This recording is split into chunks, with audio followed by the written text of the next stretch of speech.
Silanggam at Tipaklong. Ito ay kwentong pabula. Isang pabula hango sa The Ant and the Grasshopper ni Aesop. Maganda ang panahon. Mainit ang sikat ng araw. Maaga pa lamang ay gising na si Langgam. Nagluto siya at kumain. Ilang sandali pa, lumakad na siya. Gaya ng dati, naghanap siya ng pagkain. Isang butil ng bigas ang nakita niya. Pinasan niya ito at dinala sa kanyang bahay. Nakita niya si Tipaklong. "Magandang umaga, kaibigang Langgam," bati ni Tipaklong. "Kay bigat ng iyong dala. Bakit ba wala ka nang ginawa kundi maghanap at mag-ipon ng pagkain?" "Oo nga, nag-iipon ako ng pagkain habang maganda ang panahon," sagot ni Langgam. "Tumulat ka sa akin, kaibigang Langgam," wika ni Tipaklong. "Habang maganda ang panahon, tayo ay magsaya. Halika, tayo ay lumukso, tayo ay kumanta."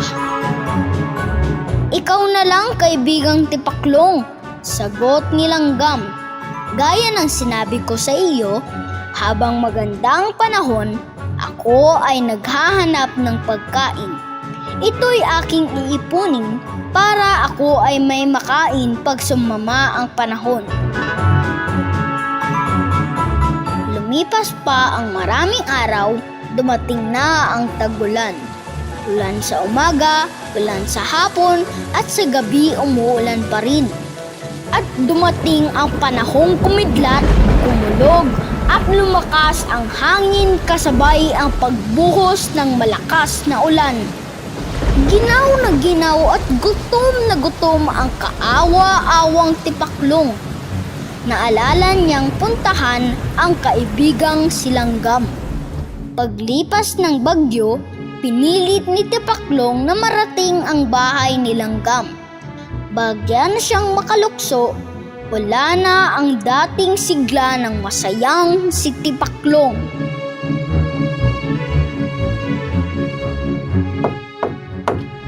Nang buksan ni Langgam ang pinto, nagulat siya.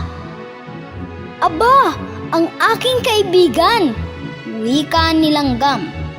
"Tuloy ka, Tipaklong!" Binigyan ni Langgam ng tuyong damit si Tipaklong. Mabilis na naghanda siya ng pagkain.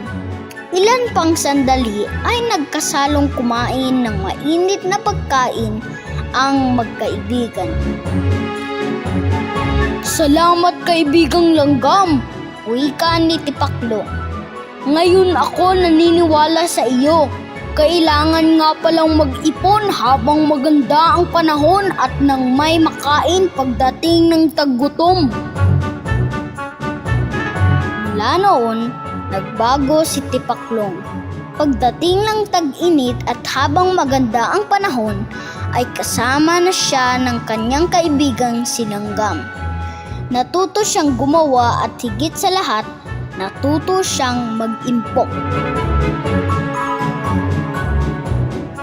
Ang aral sa kwentong ito ay, mag-impok habang maganda ang sitwasyon upang maging handa sa anumang suliranin sa hinaharap.